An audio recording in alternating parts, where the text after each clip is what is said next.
Hello, mummies world എന്ന YouTube ചാനലിലേക്ക് എല്ലാവർക്കും സ്വാഗതം. ഞാനിന്ന് എത്തിയിരിക്കുന്നത് അവലപ്പത്തിൻ്റെ റെസിപ്പിയുമായിട്ടാണ്. എങ്ങനെയാണ് തയ്യാറാക്കുന്നതെന്ന് കണ്ടു നോക്കാം. ഇതിനായിട്ട് ഞാൻ ഒരു ബൗള് വെള്ള അവൽ എടുത്തിട്ടുണ്ട്. അതൊരു പാത്രത്തിലേക്ക് ഇട്ട് കൊടുക്കാം. അതിനുശേഷം അതിലേക്ക് കുറേശ്ശെ വെള്ളം ഒഴിച്ച് നന്നായിട്ടൊന്ന് കഴുകിയെടുക്കാം. കഴുകിയെടുത്ത അവൽ നമുക്ക് കുറച്ച് നേരം വെള്ളം ഒഴിച്ച് കുതിരാൻ മാറ്റി വയ്ക്കാം. ഒരു 10-15 മിനിറ്റ് നേരത്തേക്ക്. ഇപ്പോൾ ഏകദേശം നന്നായിട്ട് കുതിർന്ന് വന്നിട്ടുണ്ട്. ഇനി നമുക്കിതൊരു മിക്സിയുടെ ജാറിലേക്ക് ഇട്ട് കൊടുത്ത് നന്നായിട്ട് അരച്ചെടുക്കാം. അരയ്ക്കുമ്പോൾ കുറേശ്ശെ വെള്ളം ഒഴിച്ച് കൊടുക്കുക. നന്നായിട്ട് അരച്ചെടുത്തതിന് ശേഷം ഇതൊരു പാത്രത്തിലേക്ക് മാറ്റാം. ഇനി ഞാനിവിടെ എടുത്തേക്കുന്നത് 2.5 കപ്പ് അരിപ്പൊടിയാണ്, വറുത്ത അരിപ്പൊടി. ഈ അരിപ്പൊടി നമുക്ക് മിക്സിൻ്റെ ജാറിലേക്ക് ഇട്ട് കൊടുക്കാം. അതിനുശേഷം ആവശ്യത്തിന് വെള്ളം ഒഴിച്ച് ഇതും നന്നായിട്ടൊന്ന് അടിച്ചെടുത്തുകൊണ്ട് വരാം.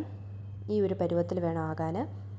ഇത് നമ്മൾ അവലരച്ച് വെച്ചതിലേക്ക് ചേർത്ത് കൊടുക്കാം.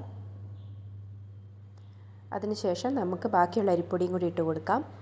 ഇനി ഇതിലേക്ക് 1/2 സ്പൂണോളം ഈസ്റ്റ്, 1 സ്പൂണ് പഞ്ചസാര,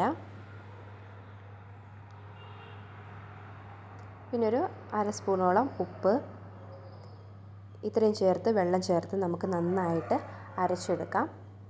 അരച്ചെടുത്ത മാവെല്ലാം ഒന്നിച്ച് നന്നായിട്ട് കലക്കിയെടുക്കാം. ഈ ഒരു പരുവത്തിൽ വേണം ആകാൻ. അതിനുശേഷം നമുക്ക് മൂടി വയ്ക്കാം. ഇപ്പം ഞാൻ രാത്രി മുഴുവൻ പൊങ്ങാൻ മാറ്റി വെച്ചിട്ടുണ്ട്. രാവിലെ ആയപ്പോഴേക്കും നന്നായിട്ട് പതഞ്ഞ് പൊങ്ങി വന്നിട്ടുണ്ട്. ഇനി നമുക്കൊരു ദോശക്കല്ല് അടുപ്പത്ത് വെച്ച് ചൂടായതിന് ശേഷം ഓരോ തവി മാവ് ഒഴിച്ച് കൊടുത്ത് പതുക്കെ ഒന്ന് ചുറ്റിച്ച് കൊടുത്ത് ചെറുതായിട്ട് കൊമ്മളകളൊക്കെ വരുമ്പോൾ മൂടി വെച്ച് വേവിക്കാം.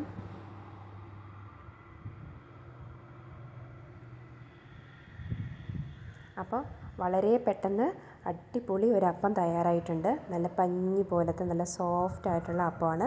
അപ്പോൾ നമ്മളിത് തേങ്ങ ചേർക്കാണ്ടാണ് തയ്യാറാക്കിയിരിക്കുന്നത്. അപ്പോൾ തേങ്ങ ചേർക്കാണ്ട് നല്ല സോഫ്റ്റായ അവലപ്പത്തിൻ്റെ റെസിപ്പിയാണ്. നിങ്ങൾക്ക് എല്ലാവർക്കും ഇഷ്ടപ്പെട്ടു എന്ന് വിചാരിക്കുന്നു. ഇഷ്ടപ്പെട്ടാലും മറ്റുള്ളവർക്കൊക്കെ ഒന്ന് ഷെയർ ചെയ്ത് കൊടുക്കുക. ആദ്യമായിട്ട് എൻ്റെ ചാനൽ കാണുന്നവരാണെങ്കിൽ ഒന്ന് സബ്സ്ക്രൈബും കൂടി ചെയ്യുക. അടുത്ത നല്ലൊരു റെസിപ്പിയുമായിട്ട് വരാം. അതുവരെ ബൈ.